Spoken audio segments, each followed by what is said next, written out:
Welcome to Behind the Line, where we pull back the curtain on the challenges facing first responders and frontline workers. The work you do is unique, and so are the stresses that go with it.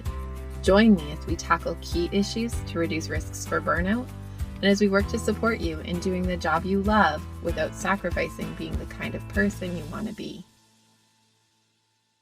Hey, frontline friends, and welcome back to Behind the Line. I'm your host, Lindsay Faas.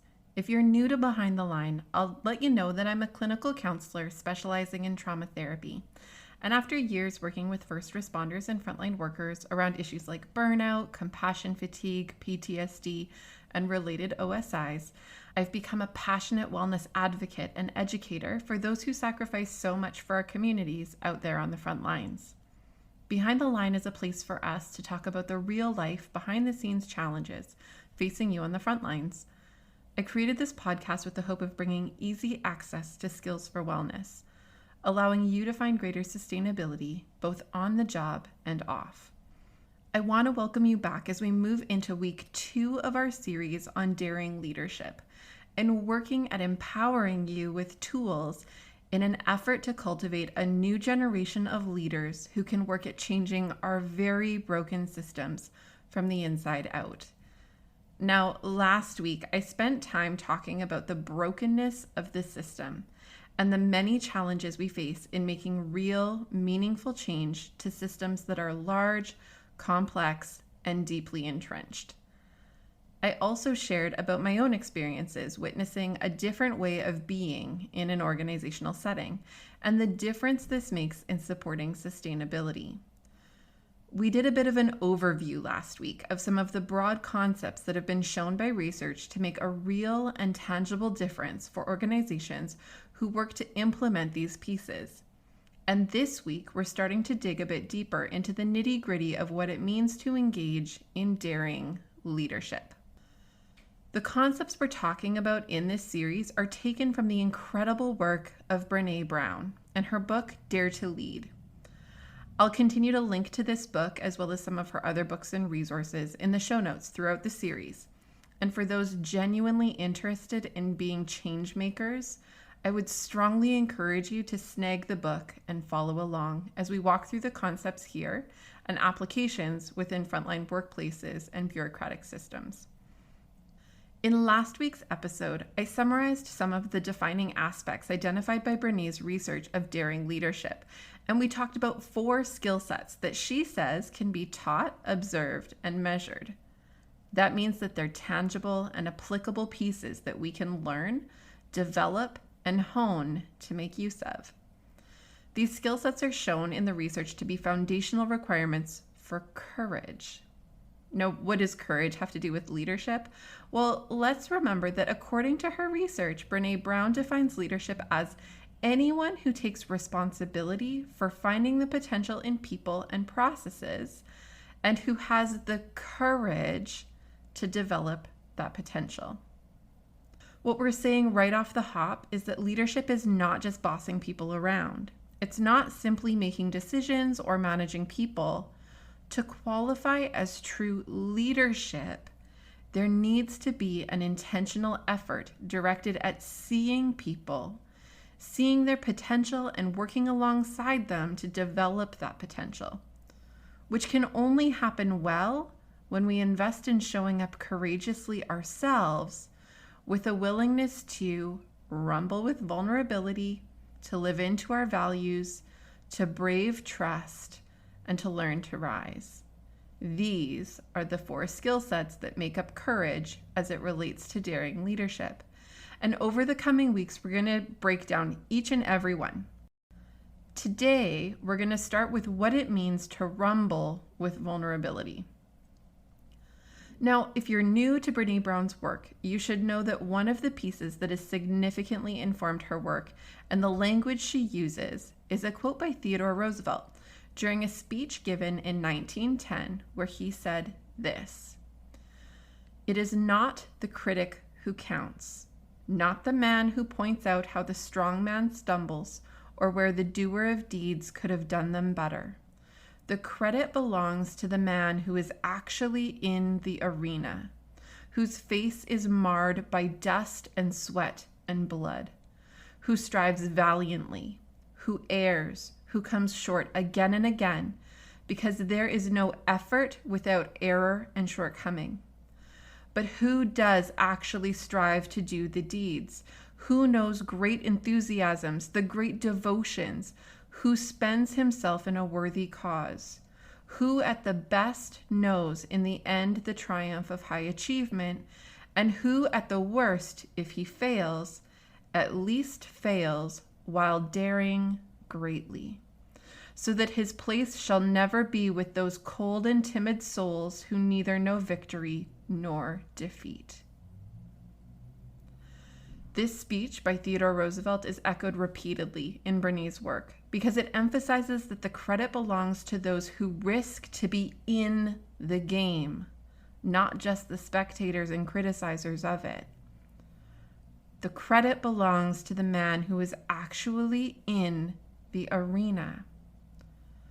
Brené talks often about the critics, those in what she calls the cheap seats, who like to talk tough but aren't willing to step into the ring, aren't willing to risk of themselves. But of those who are willing to step in, who are willing to show up and get beat up and dirty, she talks about these as the folks who really know what it means to live. It means risking, being vulnerable. It's uncomfortable, but without it, we can't really know the triumph of victory. And even if it doesn't go as hoped, at least we know of ourselves that we weren't in the cheap seats. We were willing to dare greatly. The quote by Theodore Roosevelt highlights this piece about vulnerability, which is at the core of much of Brené Brown's research and work over the course of her career, long before organizational level dynamics were a part of what she was considering. She defines vulnerability as the emotion that we experience during times of uncertainty, risk, and emotional exposure. One of the greatest misconceptions about the concept of vulnerability is that being vulnerable is equal to weakness. When you hear the word vulnerable, what comes to mind for you? For a lot of people, it feels immensely uncomfortable to even sit with the word. Meanwhile, I want you to think for a moment. Think of a time or a handful of times in your life where you have had to show courage or be brave. Think about what it was like to be in those moments. You got it? Is there a single one of those moments of being brave or courageous where you weren't feeling vulnerability within the uncertainty, risk, and or emotional exposure of these courage-demanding experiences? I bet you can't. I bet you can't think of one single experience where courage was required that didn't also involve vulnerability. They invariably co-occur without fail.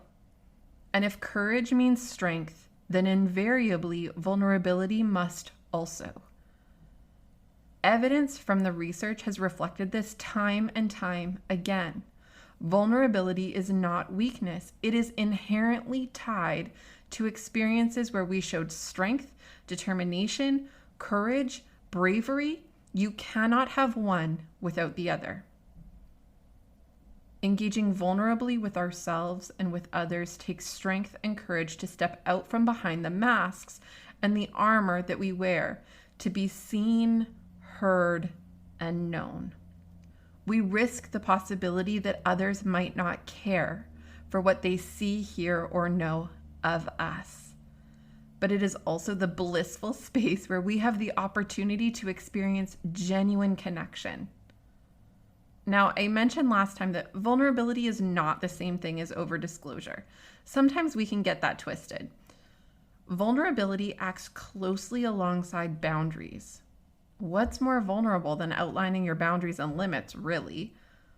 Vulnerability is not just spewing our life stories and emotional baggage all over other people. That'd be crazy business. Vulnerability is about opening up spaces within ourselves to be real and curious about how we're doing, what we're feeling, what our needs are, where our limits are, what we're struggling with. And then it moves to open up spaces to have these pieces alongside others.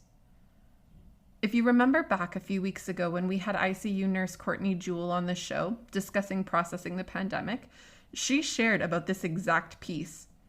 She shared that when she started in the work 12 years ago, no one talked about mental health for nurses, and that she told stories in her own mind about how it must be about her that she couldn't manage the work without being impacted by anxiety.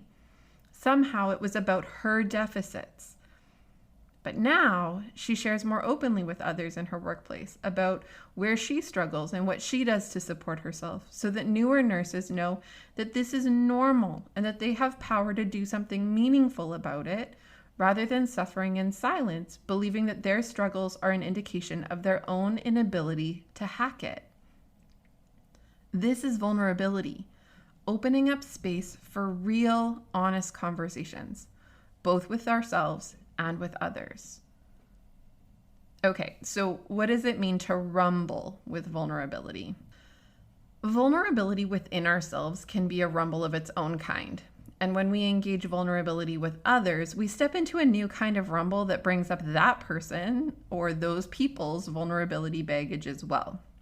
I love that Brené uses the language of rumbling.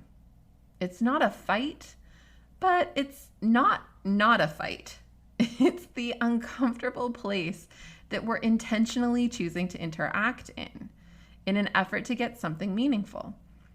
Rumbling with vulnerability really just means that we're interacting with this uncomfortable space, that we're not taking the easy way out and choosing the cheap seats, but that we're looking honestly at our own stuff and inviting interactions with others that are open and willing to touch on things that can be uncomfortable, but are also very meaningful. When we think about doing vulnerability with others, particularly in a workplace setting, I think we get uncomfortable with the idea of conflict and rocking the boat. We can be concerned about hurting someone else's feelings, causing upset, or ruffling feathers within the dynamics of the workplace. So we'll notice things but not say anything, or we'll talk to someone else about it instead of to the person we should be addressing it with. The challenge is that this doesn't solve problems or allow for more effective processes going forward. And it contributes to a culture that says we're not willing to risk for one another because we're not willing to risk with one another. This can show up between coworkers as well as between management and staff. Not speaking directly and allowing vulnerability with one another tends to create an environment filled with resentment, disappointment, and eventual hostility. Over time, when we fail to address things vulnerably together, the dysfunction becomes palpable, and the impact erodes trust and confidence for everyone involved. The research has clearly shown that vulnerability is a requirement for healthful workplaces because, quote, clear is kind, unclear is unkind. Here's the thing, we can be clear with folks in our lives about an issue without being mean or degrading or bullying.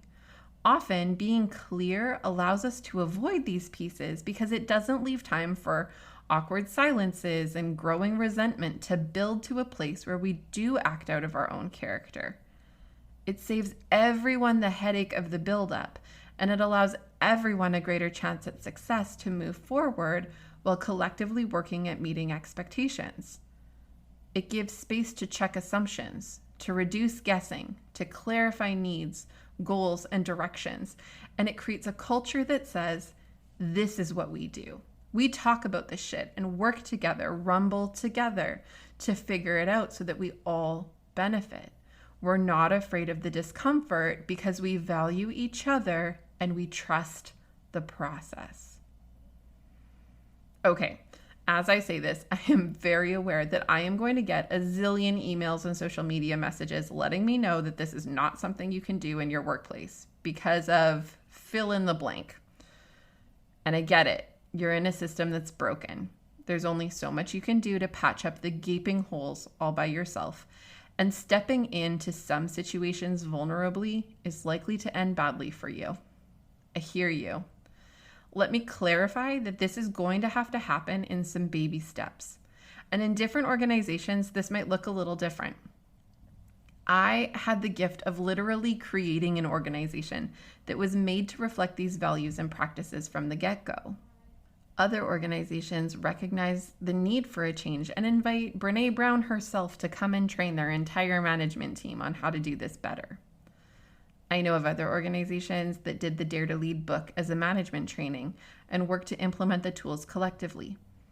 All of those are best case scenarios and not likely to be representative of how this might roll out on the front lines. You may have to be cautious about which rings to jump into and which ones to spectate, because you may have to mitigate your risk a bit to have a bigger impact on the system over the long haul. This is likely to be a long game, making small inroads along the way. Start in the spaces where you have opportunities to show others a better way. The spaces where it's an opportunity to create a culture within a culture. I know of a couple of groups that meet from certain workplaces who've been listening to this podcast and discussing applications together, kind of like a book club. I know a lot of you are part of WhatsApp messaging groups where you connect outside of work, or you grab lunch together or hang out outside of work or whatever. Start in these spaces, cultivating a culture that is more in alignment with how you wish the organization at large would operate. Little bits at a time grow that influence. Shine a light on the ways that you engage that allow others to think, wow, that was really different and I liked it. I wish we were like that around here all the time. This is how we make a movement, friends, by equipping ourselves, working collaboratively, and rumbling with a focus on the small wins that add up over time. That said, there is value in acknowledging the brokenness of the systems we're in. Acknowledging this lets us recognize that we have been trained up in a system that has taught us to armor up, to protect ourselves at all cost, and to fear being seen. This is true both within our broader culture as well as within workplace cultures. We are trained in carving meticulous masks for ourselves to wear that allow us to camouflage and blend in within environments where we fear that being seen for real is too risky. Brené talks in a lot of her work about the armory. She identifies the armory is cultivated so early in our lives in an effort to self-protect our hearts that feel too fragile to be shared. Meanwhile, her research has also identified time and time again that those who experience the greatest fullness in life and connection to themselves and others are those who live wholeheartedly, i.e., those who work at taking off the armor in an effort to let their hearts be seen, heard, known, and valued, and to genuinely offer the same to others. In Dare to Lead, she says this: rather than protecting and hiding our heart behind bulletproof glass, wholeheartedness is about integration. It's integrating our thinking, feeling, and behavior.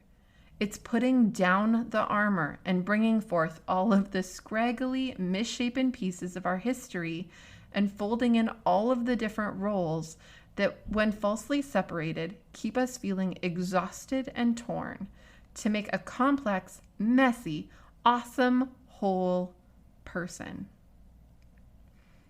In so many spaces of our lives, we are rewarded for the armor, for being high-functioning, perfectionistic, able to compartmentalize, or keep cool under pressure. It makes it hard to stop being these things. But these are also some of the pieces that contribute over time to burnout, because we can't sustain these masks while starving the heart of ourselves that we have clamped inside, like Leonardo DiCaprio's character in The Man in the Iron Mask. So many of the skills we have talked about in an effort to reduce burnout are skills that are intended to shine a light on the heart of you, to allow it air to breathe and sustenance to keep you anchored and going. The armory, while it has served you in some ways, keeps you stuck in many others. And we need to see this tension, because if we don't have conscious awareness of this piece and engage it with intentionality, it will run us. and burnout is more likely to come as a swift kick in the pants.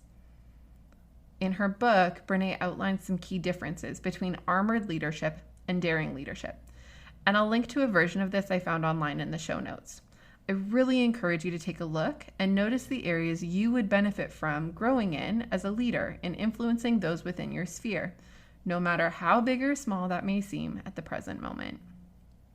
Brené says that ultimately, if shame and blame is our management style, or if it's a pervasive cultural norm, we can't ask people to be vulnerable or brave. Shame can only rise to a certain level before people have to armor up and sometimes disengage to stay safe. This is what we're often working in, cultures grounded in shame that ensure the need to armor up.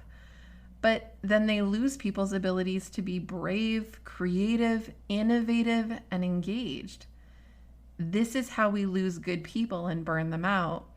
And this is why the systems remain so broken, because we lose the good ones, or we lose out on the goodness of the good ones who stay in but have to shrink into the armor day after day just to exist in these spaces. We need to know that shame is the fear of disconnection. Brené's work covers this both on a personal and an organizational, cultural level. She says that shame is the intensely painful feeling or experience of believing that we are flawed and therefore unworthy of love, belonging, and connection. It says that you aren't good enough, that you're an imposter just playing like you fit, but fearing that you'll be found out. According to her research, shame tends to show up in organizations in some more and less innocuous ways, including perfectionism, favoritism, gossiping, backchanneling, comparison, self-worth tied to productivity, harassment, discrimination, power over, bullying, blaming, teasing, and cover-ups. Do any of these sound familiar? We live and work in systems and cultures that use shame to manage people. We need to see this, notice it when it's happening, and make intentional choices around how we are going to interact with it. Shame is a social interaction. It happens between people.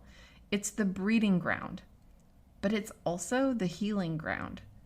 See, the research shows that shame is reduced and reversed by empathy. Brené talks in her research about skills for shame resilience, which she defines as the ability to practice authenticity when we experience shame, to move through the experience without sacrificing our values, and to come out the other side of the shame experience with more courage, compassion, and connection than we had going into it. Ultimately, shame resilience is about moving from shame to empathy, the real antidote to shame. She follows this by speaking to self-compassion and says, because shame is a social concept, it happens between people, it also heals best between people. A social wound needs a social balm, and empathy is that balm.